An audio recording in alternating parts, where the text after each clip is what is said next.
पानी में उगने वाले पेपायरस पौधे से कागज बनाने की कला बहुत पुरानी है। प्राचीन मिस्र में फराओ शासकों के समय में भी इस पौधे से बने कागज पर लिखाई और पेंटिंग की जाती थी। रस्सी, सैंडल, यहाँ तक कि नाव तक बनाने में इसका इस्तेमाल होता था। आज मिस्र की हरी भरी और उर्वरक डेल्टा घाटी में बसे किसान और कलाकार इस परंपरा को जिंदा रखने की चुनौती झेल रहे हैं। इस काम से अपनी जीविका चलाना उनके लिए मुश्किल हो रहा है। घाटी में बसा अल कारामूस गांव राजधानी कायरो से 80 किलोमीटर पूर्वोत्तर में स्थित है। ये गांव और इसके आसपास का इलाका देश में पेपायरस उत्पादन का सबसे बड़ा केंद्र है।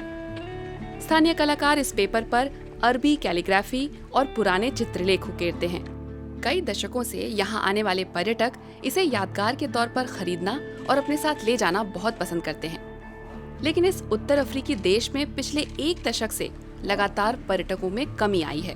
हाल की कोरोना महामारी से पैदा संकट ने यहाँ पर्यटन सेक्टर को पूरी तरह हिलाकर रख दिया। पारंपरिक रूप से इसी काम में लगे गांव के दर्जनों किसानों के सामने परेशानी खड़ी हो गई। पेपायरस से अपनी जीविका चलाने वाले कलाकार और किसान सैद तारा खान पेपायरस पर उकेरी अपनी पेंटिंग दिखाते हुए अपनी मुश्किलें बयां करते हैं। उन्होंने तूतनखामन की विश्व प्रसिद्ध पेंटिंग की नकल बनाई है। मेरी कमाई में 80% कमी आई है। पहले मैं जहां महीने के $1000 कमाता था, आज तो कोई कमाई ही नहीं होती। इस गांव के करीब 300 घरों में कोई 15,000 लोग रहते हैं, जो मेरी ही तरह पेपराइस उत्पादन से जुड़े हैं। कुछ उसे उगाते हैं, कुछ उसे रंगते हैं, कुछ ड्राइंग, पेंटिंग या उसकी मार्केटिंग करते हैं।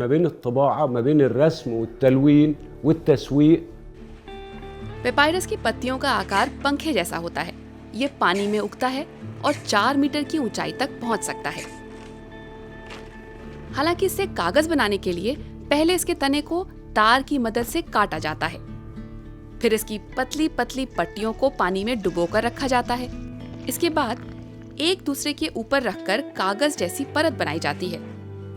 फिर इस परत को कंप्रेसर से दबाया जाता है और अंत में इस पेपर जैसी शीट को धूप में सूखने के लिए रखा जाता है। इसके बाद ये लिखाई या कलाकारी के लिए तैयार हो जाता है।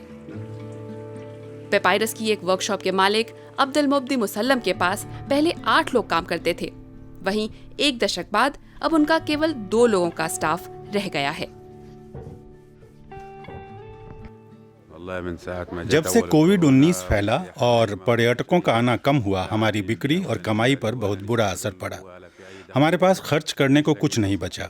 हम केवल पेपायरस बनाने का काम करते हैं, जो पूरी तरह से पर्यटकों पर निर्भर करता है।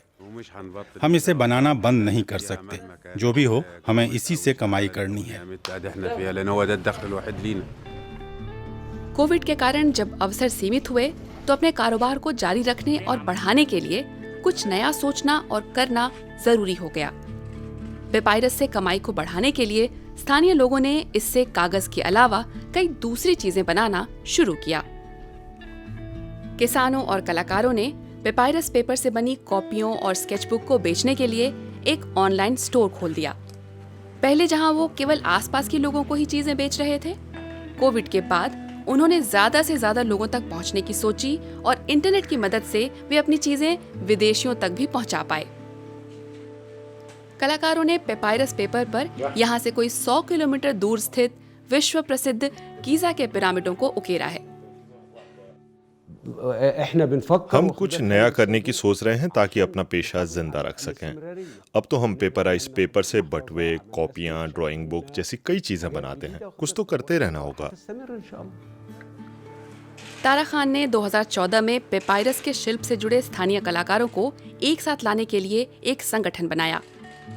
60 साल के तारा खान को एक बार फिर हालात सुधरने की आस है। इस बीच वो किसानों को पेपायरस के पौधों को उगाना, उससे कागज बनाना और उस पे कला रचना सिखाना जारी रखे हुए हैं।